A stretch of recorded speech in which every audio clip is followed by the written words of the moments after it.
Donc là, en fait, on va enchaîner relativement rapidement avec les deux démos suivantes qui sont des démos plus courtes. Donc, pour l'instant, le drone voilà, va bientôt retourner sur sa base. Donc, j'invite déjà en fait les acteurs. Donc, je vais tuer le suspense.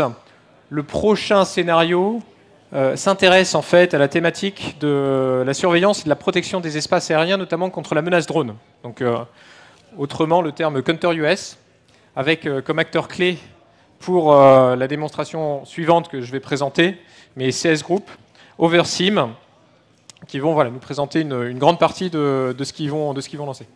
Pardon ? Et des livres aussi dans le cadre de la livraison d'un asset que je vais présenter après. Voilà.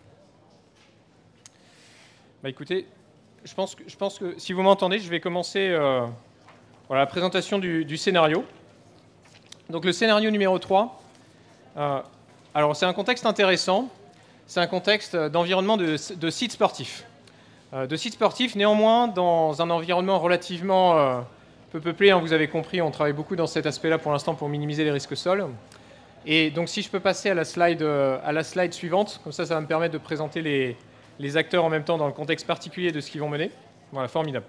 Donc imaginez vous êtes sur un site relativement peu peuplé, mais néanmoins largement étendu. Donc imaginez par exemple un site équestre, dans le cas du hippique, et en particulier le cross pour ceux qui connaissent un petit peu ce genre d'activité. Donc sur le site sportif, vous avez déjà un enjeu de surveiller en fait l'utilisation qui est faite de cet espace aérien, avec la mise en place d'équipements particuliers, et en particulier par CS Group qui va vous présenter cet aspect-là. Au sein de cet espace, on souhaite aussi mener des missions de surveillance à partir de drones. Et donc ça, ces missions vont être réalisées par Oversim qui travaille directement avec CS Group. Néanmoins, il va arriver certaines choses en fait dans ces sites sportifs, un incident ou autre, et on a besoin d'être en mesure de déployer très rapidement un équipement médical. Et donc dans ce cadre particulier de cette démonstration, on a voulu prendre un défibrillateur pour être en mesure d'emmener le plus rapidement possible sur le site justement où on a besoin de cet équipement. Et donc, il va être présenté par Delivrone sur cet aspect-là. Et donc, c'est le drone qui va partir du DronePort, qui, lui, est de Dragonflypad, qui est aussi présent aujourd'hui et dont certaines personnes sont dans la salle. Voilà. Et enfin, parce que justement, il peut y avoir toujours cette menace qui est présente, et là, c'est extrêmement... Vous avez une chance de voir ce que vous allez voir aujourd'hui. C'est cette capacité de surveillance de présence d'autres acteurs dans l'espace aérien. Et donc, à un moment, va arriver un drone non autorisé, qui n'est pas censé être là, et sur lequel il faut qu'on soit en mesure de détecter pour prendre les actions qui sont nécessaires. Donc, je vais laisser la parole justement aux acteurs qui sont avec moi, donc de CS Group, et je vais les laisser se présenter. Et je vais demander à Natacha, sur ordre de CS Group, de pouvoir lancer le scénario lorsque ça sera le bon moment. Voilà, donc c'est à vous. Donc vous pouvez parler avec le micro. Bonjour à tous. Donc, je me présente, Egidioko, de CS Group. Donc, je suis le directeur de l'activité lutte anti-drone, ou CUAS, comme vous voulez. En français, on va dire lutte anti-drone, LAD. Et on va vous présenter le scénario qu'a décrit assez précisément Morgan, en mettant en œuvre plusieurs systèmes qui sont déjà opérationnels. Donc, un système qui s'appelle Boread, qui est notre système de lutte anti-drone de CS Group, qui est déjà déployé, entre autres, dans les forces de sécurité françaises, mais également dans les armées, avec des projets qui sont menés par la DGA. Et un système de surveillance qui va permettre d'hypervision et de gestion de crise, qui s'appelle Crimson, qui est également un produit de CS Group, qui va montrer en fait l'idée, montrer le couplage entre de la surveillance de type drone avec un système qui va permettre de coordonner des opérations pour des forces de sécurité, aussi bien police, pompiers, gendarmes et autres. Donc ça va être l'objectif. Et pour faire ça, on illustre ça par...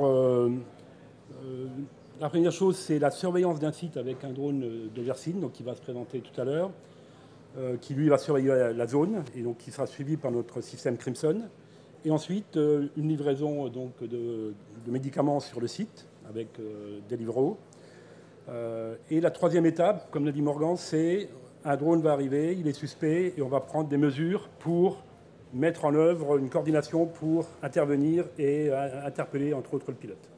Donc voilà ce qu'on va présenter et les produits qu'on va présenter côté CS. Et je laisse Overseen présenter ce qu'ils font côté drone, et également après Gauthier qui va présenter ce qu'ils font côté Deliveroo. Merci. Bonjour à tous, Eric Villiers, je suis le président d'Oversine. Donc quelques mots sur Oversine. Oversine, on fait une chose assez simple en fait. On transforme un drone, en l'occurrence celui-ci de la marque Parrot, en caméra de vidéosurveillance volante. Donc c'est associé à une boîte au sol qui va permettre de recharger cette caméra entre deux vols. Et vous avez, une fois qu'il est en l'air, l'équivalent d'une caméra IP volante. Donc vous pouvez utiliser n'importe quel outil de vidéosurveillance classique. Donc si vous avez un site avec déjà des caméras, vous avez déjà tout ce qu'il vous faut. Et vous avez en fait une nouvelle caméra qui va vous permettre de voir ce que vous voulez voir pendant ces missions. Ça peut être utilisé évidemment pour de la surveillance, ça peut être utilisé aussi pour de l'inspection, pour de la sûreté incendie, pour un tas de choses relativement simples aussi. Au niveau utilisation, on a des interfaces qui permettent de l'utiliser simplement avec un navigateur, mais on a aussi des API qui permettent en fait de l'intégrer avec n'importe quel outil tiers. C'est ce qu'on a fait en l'occurrence avec CS Group en quelques heures de réunion et un peu de travail derrière pour directement avoir le flux vidéo du drone directement dans leur outil à eux, et vous allez pouvoir voir ça derrière. Donc encore une fois, Oversine, on transforme simplement des drones en caméra IP volante que vous pouvez intégrer à peu près n'importe où et pour n'importe quel cas d'usage, j'ai envie de vous dire. Voilà. Alors Gauthier, si tu veux aussi te présenter. Bonjour à tous, donc Gauthier Dossy, cofondateur de Deliveroo. On va vous montrer aujourd'hui la livraison d'un défibrillateur par drone. Ce qu'il faut savoir, c'est que suite à un arrêt cardiaque, il faut intervenir dans les 10 minutes. Si vous n'intervenez pas dans les 10 minutes, il y a l'énorme chance de survie, la chance de survie est extrêmement faible. Statistiquement, en France, il y a 50 000 morts par an d'un arrêt cardiaque. C'est la deuxième cause de mortalité. Et le taux de survie français est de 5%. Donc vous avez fait le calcul, si vous avez 65 ans en moyenne, en France, vous faites un arrêt cardiaque, vous avez 95% de chances d'y rester. C'est un enjeu de santé publique. La solution, une des solutions les plus rapides, c'est le temps d'intervention. Il faut intervenir dans les 10 minutes. Sauf que dans beaucoup de zones en France, intervenir dans les 10 minutes, c'est extrêmement compliqué. Et du coup, là, ce qu'on va vous montrer aujourd'hui, c'est une solution technologique qui permet, grâce à un drone, d'intervenir à 10 km en moins de 10 minutes. L'objectif, à travers tout ça, c'est de faire en sorte que le témoin puisse commencer à défibriller le patient le temps que l'ambulance arrive et continue et prenne en charge le patient. L'objectif in fine, c'est d'augmenter le taux de survie. Dernière statistique, histoire de vous agrémenter votre après-midi sur ce sujet. La France est avant-dernière en Europe en termes de taux de survie post-arrêt cardiaque. Donc il y a beaucoup de choses à faire. Nous, aujourd'hui, on se donne comme mission d'aider les services d'urgence à augmenter le taux de survie et sauver des vies. On va vous montrer tout ça. Merci. Super. Je laisse juste la parole à Cicel pour Dragonflypad. Et Gauthier aussi. Alors, moins dramatique, vous avez entendu parler de vertiport jusqu'à présent. Il y en avait plein dans les scénarios. Vous en avez un qui est là. C'est quoi? C'est un aéroport vertical. Parce que tout ce qui vole aujourd'hui doit atterrir quelque part. Et tout ce qui a atterri, il a besoin d'être stocké, rechargé. Donc il y a beaucoup de systèmes autour. Et demain, quand on va pouvoir voler librement, il va falloir le baser sur quelque chose. Et donc ce sont des vertiports. Là, il y en a une génération. Il va juste avoir un vol à partir de là. Mais imaginez que tous les systèmes que vous avez vus aujourd'hui, beaucoup vont avoir besoin de se connecter à ça. Et cette boîte, qui est aujourd'hui un couteau suisse, est déjà équipée, électrifiée, avec des câbles, avec des sensors, et tout ce qui peut servir à l'intérieur pour ça. Donc dans ce scénario-là, effectivement, ils vont pouvoir aller très très très vite parce qu'il y a une infrastructure qui est déployée sur le territoire, elle est connectée, elle a sûrement des systèmes comme UAVia, des drone box qui sont capables d'être dedans, et ça peut partir vite pour sauver des vies. Voilà le scénario. Donc pour la démonstration, il va y avoir 2 écrans. Celui-ci, c'est le système Crimson, la solution Crimson, qui permet de superviser tout ce qui se passe, c'est avoir une vision de la surveillance de la zone. Donc vous avez sur la gauche le système Boread qui lui va s'assurer de surveiller tout ce qui vole, indépendamment du type de drone, qu'il soit autorisé, non autorisé, télépiloté, non télépiloté, 4G, 5G, on détecte tout. Il y a des radars qui sont installés au bout de piste et ils détectent absolument tout ce qui bouge, y compris, vous voyez, des oiseaux, des piétons et autres. Donc on va démarrer les vols. Natacha. Et donc, dans un premier temps, on va voir sur plutôt l'écran Crimson, on va voir le drone Oversine qui est qui a pour mission de surveiller en fait la zone, donc qui va décoller. Donc on va le voir sur l'écran. Bon, je pense que vous aurez du mal à voir. Il y aura un symbole drone. C'est un anafi qui va apparaître sur l'écran. Et donc on va voir la trajectoire et la vidéo qui est reçue à partir du drone sur le système Crimson. Voilà, donc la box est en train de s'ouvrir. Oui, la box s'ouvre. Le drone est dans une box, elle est en train de s'ouvrir, donc il va décoller. Voilà, et sur la gauche, vous voyez que la partie lutte anti-drone, bon, on détecte des choses qui sont au sol, qui sont pas des drones. Donc il y en a certains qu'on voit là-haut. Donc ça peut être un drone qui a été allumé et qui a été vu par un système de détection radio qui détecte un drone dès qu'il s'allume pour prévenir, je dirais, les éventuelles attaques de drones. Donc on va attendre qu'Oversine décolle. Ce qu'il faut dire sur le drone de livraison, on ne va pas aller très vite, là on va aller à 5 mètres secondes pour qu'on voit un peu ce qui se passe. Mais évidemment le drone qu'utilise Delivrone peut aller beaucoup plus vite. Mais là pour l'exercice on va mettre 5 mètres secondes pour qu'on ait le temps de voir quelque chose, sinon ça ira beaucoup trop vite.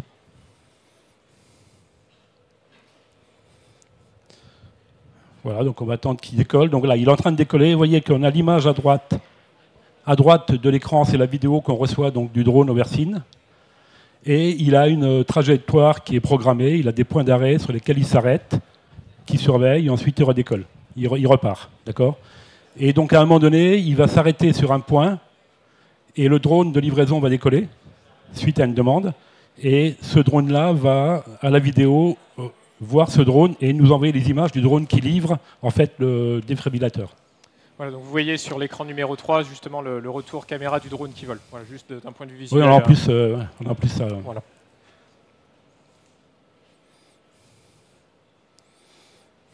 Voilà, donc vous voyez ici vous voyez en haut ici le drone ici, le drone de surveillance qui est symbolisé là sur notre système de supervision, qui va faire donc sa trajectoire de surveillance, qui a été programmée par rapport à ce qui était demandé et la mission qu'il avait. Et donc sur la droite, donc le troisième écran, là, cette fois-ci, vous voyez justement la drone box, le Vertiport Dragonflypad avec le drone qui est prêt à partir, en fait, est déjà équipé avec le système. Et donc, comme justement, on attend l'appel de secours pour pouvoir agir.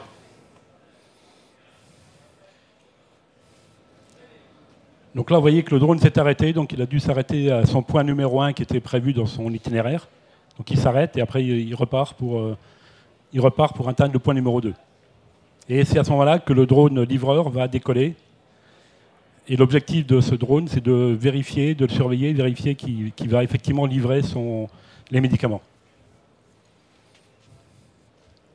Natacha ?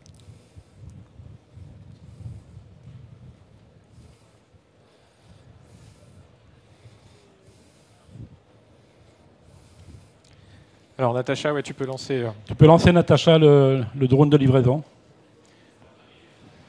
Donc vous allez voir, ça va relativement rapidement. On l'entend, il vient de décoller là. C'est un gros drone, donc on l'entend, il vient de décoller.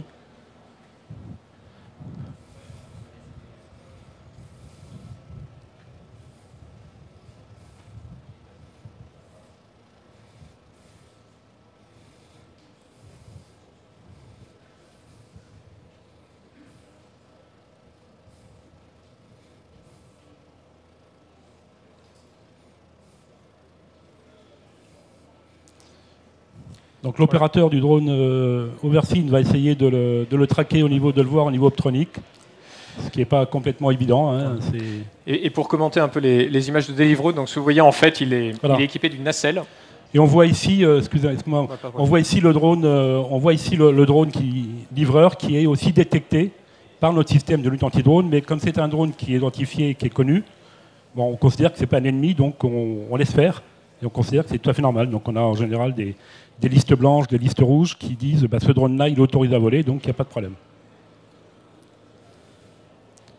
Et vous voyez qu'on merge, là, on fusionne des données qui sont des données radar, des données radio, on fusionne plusieurs types de données pour assurer la détection. Alors écoute, Natacha, tu peux donner la consigne quand ils sont prêts pour qu'ils puissent descendre le...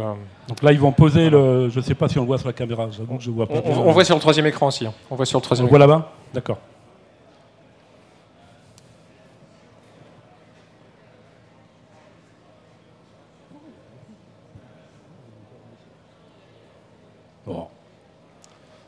Alors, Natacha, si tu m'entends.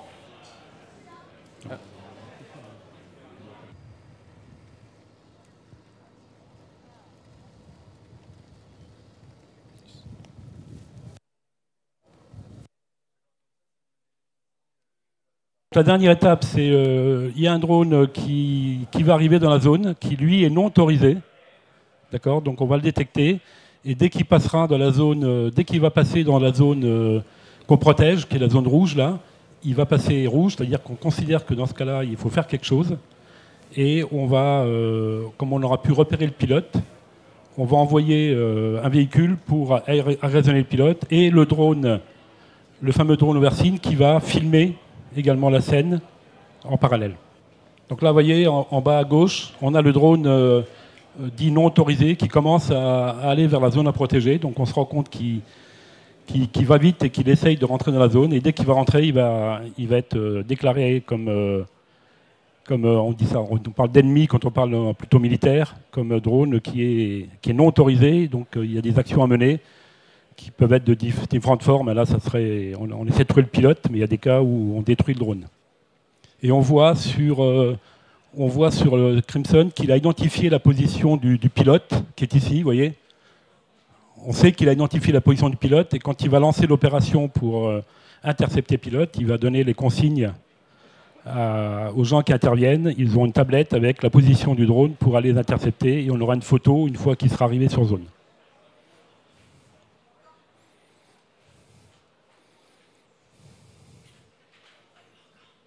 Voilà, donc là, on a lancé la voiture, c'est en vert, là. La voiture est partie vers le pilote pour donc l'intercepter, pour la raisonner.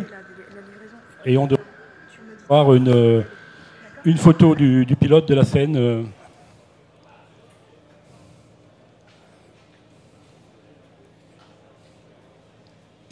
Et on voit en bas le drone Oversine. Vous le voyez en bas sur cette image de Crimson, qui lui va essayer également d'aller filmer ce qui se passe à cet endroit. Parce qu'on lui a dit d'aller effectivement voir ce qui se passe à cet endroit, qui est un endroit où on a un pilote qui est suspect. Voilà, donc là il trouve le pilote. Ça c'est la caméra du drone Oversine, qui trouve le pilote et qui va nous filmer et renvoyer les images vers le système Crimson. Je pense qu'on peut les applaudir, parce que voilà. C'est quand même... Voilà le scénario.